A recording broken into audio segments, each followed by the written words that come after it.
ఓ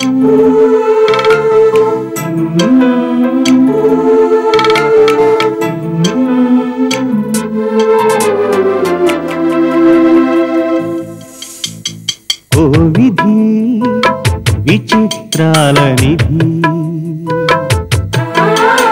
ఓ విధి విచిత్రాల నిధి, వింత కథల సారథి, ఆశ నిరాశల వారధి, నిరంకుశ నిర్ణయాల నిర్దయవానిధి, ఓ విధి విచిత్రాల నిధి,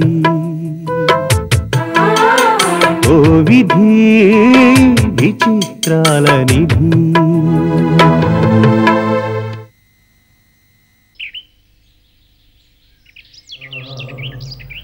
ఎవడు ఇంద్రియములను జయించి దృష్టిని భూమధ్యమున నిలిపి ప్రాణాపాన వాయువులను స్తంభింపజేసి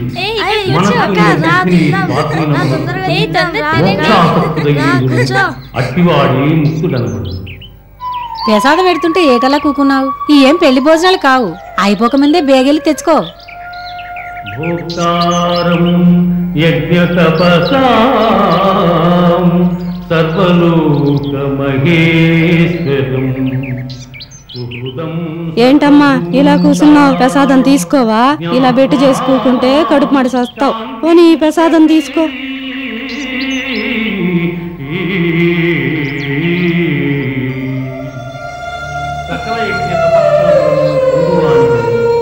సకల ప్రపంచ నియామకునికి నన్ను గ్రహించిన మహనీయులు మోక్షమును పొందుతున్నాను.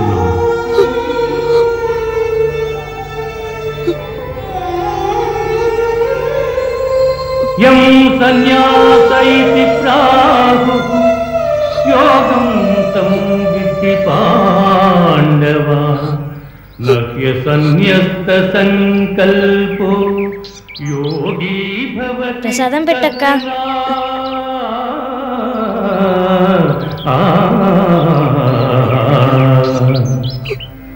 అర్జున, సన్యాసముని దేనినందు దానిని కర్మయోగమని అను.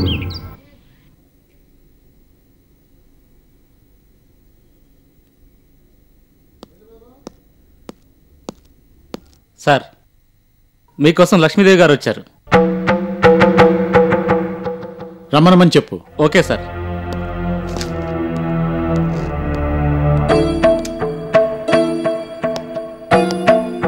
నమస్తే.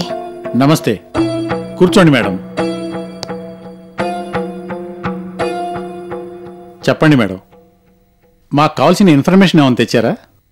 లేదు కమిషనర్ గారు, రోజీకి ఈ కేసుతో ఏ సంబంధం లేదని, తాను నిరపరాధని చెప్పడానికి వచ్చాను. అదేంటి మేడం, ఒక్కసారి అలాంటి స్టేట్మెంట్ ఇచ్చారు? అవును కమిషనర్ గారు, రోజీ మనస్తత్వం నాకు మొదటి నుంచి తెలుసు, అందుకే అలా అన్నాను. మేడం, మీరు ఆవిడ్ని ఎందుకు వెనకేసుకొస్తున్నారో నాకు అర్థం కావటం లేదు. ఇంట్రాగేషన్లో మిమ్మల్ని హత్య చేయడానికి రోజీయే ప్లాన్ చేసిందని, అందుకు తగ్గట్టుగా తనతో ఒప్పందం కుదుర్చుకుందని కిల్లర్ స్పష్టంగా చెప్పాడు. రోజీని అరెస్ట్ చేయడానికి ఆ సాక్ష్యం చాలు. మీరు ఇంకా నిజాలు దాచి ఓ క్రిమినల్ సేవ్ చేయటానికి ఎంత ప్రయత్నించినా ప్రయోజనం లేదు. మీరు చెప్పిందే నిజం అనుకుందాం కమిషనర్ గారు. అయినా మనిషిని చంపితేనే కదా రోజీ హంతకురాలవుతుంది. కానీ రోజీ నన్ను చంపలేదుగా, నేను బతికే ఉన్నాను.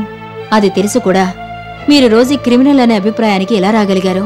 మేడం, బిజినెస్ రంగంలో అపారమైన అనుభవం ఉన్నవాళ్లు, అన్ని విషయాలు తెలిసినవారు, ఛాంబర్ ప్రెసిడెంట్గా ఇప్పుడు బాధ్యత గల పదవిలో ఉన్నారు. మీరే ఇలా మాట్లాడితే నేనేం సమాధానం చెప్పగలను? మిమ్మల్ని సమాధానం చెప్పమని నేను అడగడం లేదు కమిషనర్ గారు. మీకు తెలియని విషయం మరొకటుంది. రోజీ నా ప్రాణ స్నేహితురాలు. రోజీ ఎవరినైతే చంపించాలని ప్లాన్ చేసిందని మీరు అనుకుంటున్నారు, ఆ నేనే వచ్చి రోజీ నిరపరాధని చెప్తూ ఉంటే మీకింకా అనుమానం దేనికి? దయచేసి ఈ కేసుని మీరా దృష్టితో ఆలోచించండి. మీరు ప్రాణ స్నేహితులే అవ్వచ్చు, కానీ ఆవిడ మీ ప్రాణాలు తీయాలనుకోవడం మాత్రం నేరం. I'm sorry madam. క్రైమ్ చేసిన వాళ్లే కాదు, దాన్ని ప్రోత్సహించిన వాళ్ళు కూడా క్రిమినల్స్ అవుతారన్న విషయం మీకు నేను చెప్పాల్సిన అవసరం లేదు. మరో విషయం, నిజంగా మీరన్నట్టు ఈ కేసు విషయంలో రోజీకి ఏ సంబంధం లేకపోతే పోలీసులు తప్పించుకొని తిరగాల్సిన అవసరం లేదు. మాకు సరెండర్ అయ్యి నిజం చెప్పుండొచ్చు. మమ్మల్ని తప్పించుకు తిరగడంలోనే రోజీ నేరస్తురాలని క్లియర్గా అర్థమవుతోంది. ఆవిడ్ని అరెస్ట్ చేయటం విషయంలో ఇప్పటికి చాలా ఆలస్యం జరిగిందని మా మీద విపరీతమైన ప్రెషర్ ఉంది. ఇక్కడే ఉండి తప్పించుకు తిరుగుతోంది కాబట్టి తొందరలోనే అరెస్ట్ చేస్తాం. అందుకు తగ్గ ప్రయత్నాలన్నీ చేస్తున్నాం. మీరు చెప్పేది నేను కాదనడం లేదు కమిషనర్ గారు. నేను చెప్పేది కూడా కాస్త అర్థం చేసుకోమంటున్నాను. సారీ మేడం, పరిస్థితి ఇంతవరకు వచ్చాక రోజీని అరెస్ట్ చేయటం తప్ప మేం చేయగలిగిందేమీ లేదు. అరెస్ట్ చేసిన తర్వాత ఎలాగూ కోర్టులో హాజరుపరుస్తాం. మీరు చెప్పదలుచుకుందేదో కోర్టులో చెప్పి రోజీని సేవ్ చేయదలుచుకుంటే చెయ్యండి. ఈ విషయంలో నేను మీకింతకన్నా చెప్పగలిగిందేమీ లేదు.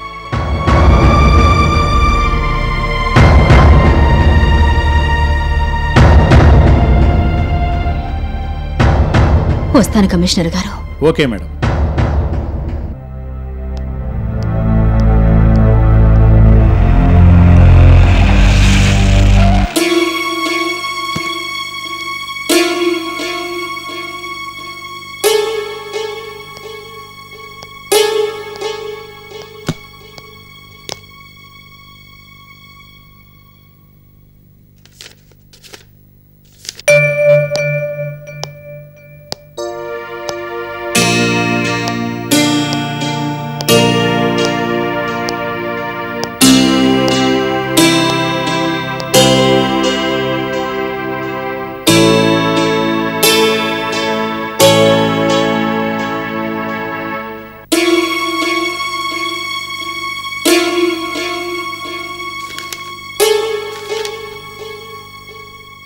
ఏమన్నారమ్మా కమిషనర్ గారు?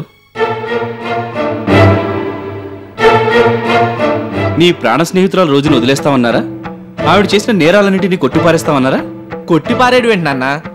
నాన్నమ్మను అంత అలా హింసించినందుకు, చివరికి హత్యా ప్రయత్నం కూడా చేసినందుకు భారీ ఎత్తున సన్మానం చేసి నానమ్మ చేతే సాలువ కప్పించి నరహంతకి అనే బిరుదు కూడా ఇవ్వాలనుకుంటారు.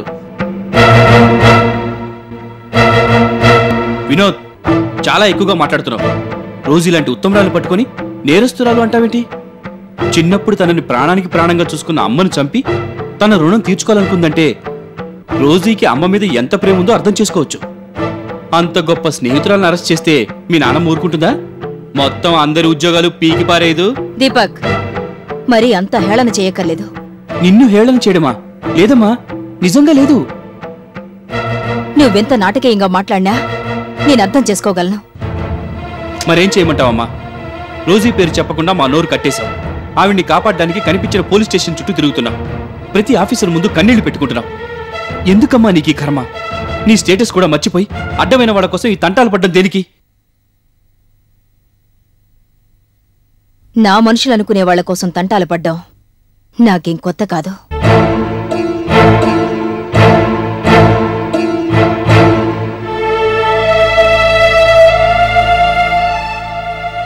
చూడు నానమ్మా, రోజు నీ స్నేహితురాలే కావచ్చు, కానీ మేం కూడా నీకు కావాల్సిన వాళ్ళమే.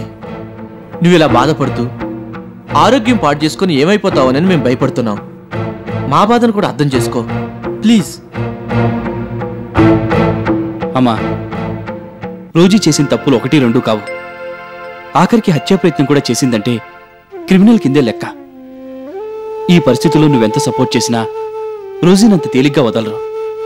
పోలీసుల దాకా వెళ్ళకపోతే మనం ఏదైనా చేయగలిగే వాళ్ళమేమో, కానీ ఇప్పుడు మన చేతుల్లో ఏమీ లేదు. పోలీసుల దృష్టిలో రోజీ ఒక మోస్ట్ వాంటెడ్ క్రిమినల్. ఎక్కడున్నా సరే పట్టుకు తీరుతారు. అవునానమ్మా, ఇప్పుడున్న పరిస్థితుల్లో రోజు నిన్ను కలవాలన్నా వచ్చి కలవలేదు. అంతగా చూడాలనుకుంటే జైలుకెళ్ళి కలవడమే తప్ప రోజుని మరో రకంగా కలిసే అవకాశమే లేదు. కాబట్టి రోజీ వచ్చి కలుస్తుందన్న ఆశ పెట్టుకోక ఏం జరిగితే అదే జరుగుతుందని ధైర్యంగా ఉండు. చూడండి, మీ అభిప్రాయాలు మీరు చెప్పారు కదా. ఎవరి పిచ్చి వాళ్ళకి ఆనందం అనుకొని దయచేసి ఈ టాపిక్ని వదిలేయండి. ఎన్ని అడ్డంకులొచ్చినా రోజీ ఏదోలా నన్ను కలుస్తుంది. అంతేకాదు, తనని కాపాడగలనన్న నమ్మకం కూడా నాకుంది.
ఎవరమ్మా నువ్వు?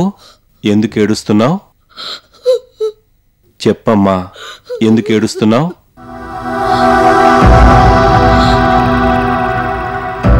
ఎవరు?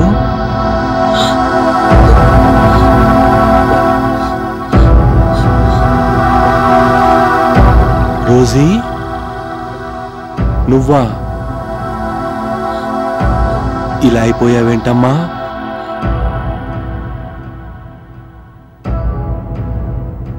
ఏంటమ్మా ఇది? నువ్వు రోజీవేనా? నిన్నిలా చూస్తానని ఎప్పుడూ అనుకోలేదమ్మా. ఎందుకమ్మా ఏడుస్తున్నావు? ఇప్పుడు నేనున్న పరిస్థితుల్లో ఇంతకన్నా ఏం చేయలేను ఫాదర్. నీకే కష్టం వచ్చినా ఆ ప్రభువు దగ్గర ధైర్యంగా చెప్పమ్మా. ఏం చెప్పను ఫాదర్? ఒక పక్క పోలీసులు తరుగుతున్నారు, మరో పక్క నేను చేసిన పాపాలు తరుగుతున్నాయి. ఏం చెయ్యాలో దిక్కు తోచక తప్పించుకుని ఇలా వచ్చాను ఫాదర్. రావాల్సిన చోటికే వచ్చావమ్మా. చాలా మంచి పని చేశావు. నీకిక్కడ తప్పకుండా రక్షణ దొరుకుతుంది. నాలాంటి పాపాత్మురాలు ఇక్కడికి రాకూడదు ఫాదర్. ఇక్కడికి వచ్చే అర్హత నాకు లేదు. పాపులను రక్షించటానికే ఆ ప్రభు ఉన్నాడమ్మా. కానీ నేను చేసిన పాపాలు క్షమించరానివి ఫాదర్. డబ్బుందనే అహంకారంతో ఎన్నో తప్పులు చేశాను. ఎంతో మందికి ద్రోహం చేశాను. ఎందరి జీవితాల్లో నాశనం చేశాను. నా పాపాలకి ప్రాయశ్చిత్తం లేదు ఫాదర్, లేదు. తప్పకుండా ఉంటుందమ్మా. రోజీ, ఇంతకాలం నువ్వు ద్రోహం చేసింది ఎవరికో కాదు, నీ చిన్ననాటి స్నేహితురాలు లక్ష్మికి. ఏమిటి ఫాదర్ మీరు అంటున్నది? లక్ష్మి నా చిన్ననాటి స్నేహితురాలా? అవునమ్మా. చిన్నప్పుడు నిన్ను చేరదీసిన లక్ష్మి, నీతో ప్రాణానికి ప్రాణంగా స్నేహం చేసిన లక్ష్మి, వాళ్ళ నాన్న మిమ్మల్ని అమ్మేయటానికి ఈ ఊరు తీసుకొస్తే తన వల్ల నీ బతుకు నాశనం అవ్వకూడదని నిన్ను ఈ చర్చి దగ్గర వదిలిపెట్టి తను వెళ్ళిపోయింది. అలా ఇక్కడికి వచ్చిన నిన్ను నేను చేరదీసి ఎలిజబెత్ గారికి అప్పజెప్పాను. అప్పటిదాకా సరోజిగా ఉన్న నువ్వు రోజీవై ఈ స్థాయికి ఎదిగావు. దీనికంతటికీ కారణం లక్ష్మి.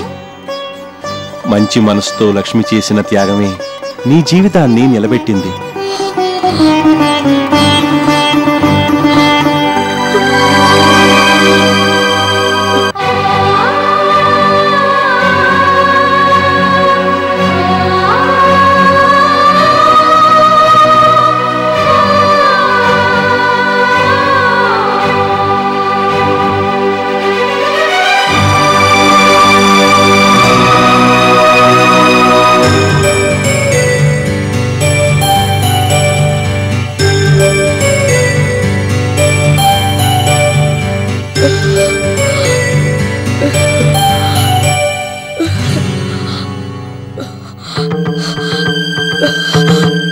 అంటే ఇన్నాళ్ళు నేను బాధ పెట్టింది నా స్నేహితురాలు లక్ష్మినా? తలదాచుకోవడానికి కూడా చోటు లేక తిరుగుతున్న నాకు ఇంట్లోనే కాక తన మనసులో కూడా చోటిచ్చిన నా లక్ష్మితోనా నేను రాక్షసంగా ప్రవర్తించింది? ఆకలితో కడుపు మాడుతుంటే ఆదరించి అన్నం పెట్టి సొంత చెల్లెల్లా చూసుకున్న నా లక్ష్మిక నేను ద్రోహం చేసింది. నా కోసం వాళ్ళ నాన్న చేత తిట్లు తింటూ దెబ్బలు తింటూ నన్ను తన ప్రాణంలా చూసుకున్నా నా స్నేహితురాలు లక్ష్మినా నేను ఇంతకాలం హింసించింది? నా జీవితాన్ని నిలబెట్టి నన్ను మనిషిని చేసిన లక్ష్మి మీద కృతజ్ఞత కూడా లేకుండా కసాయిదాన్లా తన కుటుంబాన్ని నాశనం చేయాలనుకున్నాను. ఇంతకన్నా ఘోరం ఏముంటుంది ఫాదర్? ఈ పాప ఊరికే పోదు. ఇంతకింత అనుభవిస్తాను, ఇంకా అనుభవిస్తాను. ఊరుకోమ్మా ప్లీజ్. ఒక్కోసారి పరిస్థితులు మన చేత తప్పులు చేయిస్తాయి.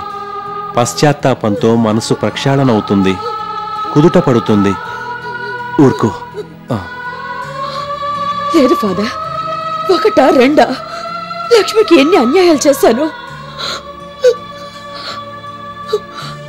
తను ప్రేమించిందని తెలిసి కూడా పంతంతో చెలసానని డబ్బుతో కొనేసి తనకు కాకుండా చేశాను.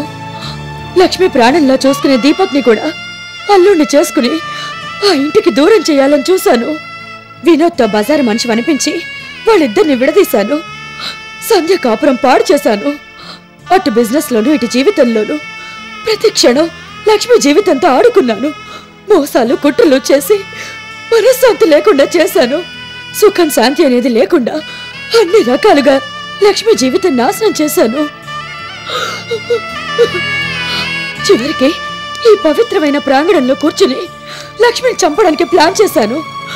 ఇంతకన్నా పాపం ఏముంటుంది ఫాదర్? రోజీ, ఊరుకో అమ్మా.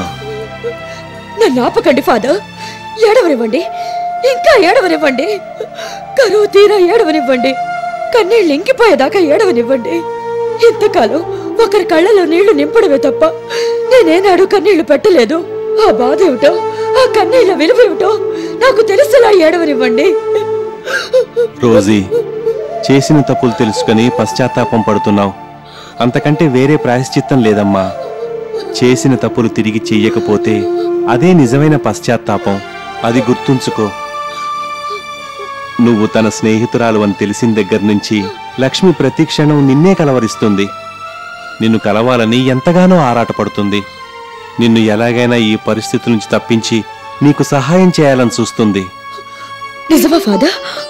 నేనెంత దుర్మార్గురాల్లో చూసారా? చిన్నప్పుడు స్నేహాన్ని గుర్తుంచుకొని లక్ష్మి నన్ను కలవడానికి ప్రయత్నిస్తుంటే నేను శత్రువులా తనని వెంటాడుతూ చంపడానికి ప్రయత్నిస్తున్నాను. బాధపడకమ్మా. నిన్ను కాపాడడానికే ఆ భగవంతుడు ఇక్కడికి పంపించాడు. ఇప్పుడే లక్ష్మికి ఫోన్ చేసి నువ్విక్కడ ఉన్నావన్న విషయం చెప్తాను. తనెంతగానో సంతోషిస్తుంది. వెంటనే వస్తుంది. నిండు మనసుతో నిన్ను క్షమించి చేరదీస్తుంది. ఆ నమ్మకం నాకుంది. ఈ విషయం వెంటనే లక్ష్మికి చెప్తాను.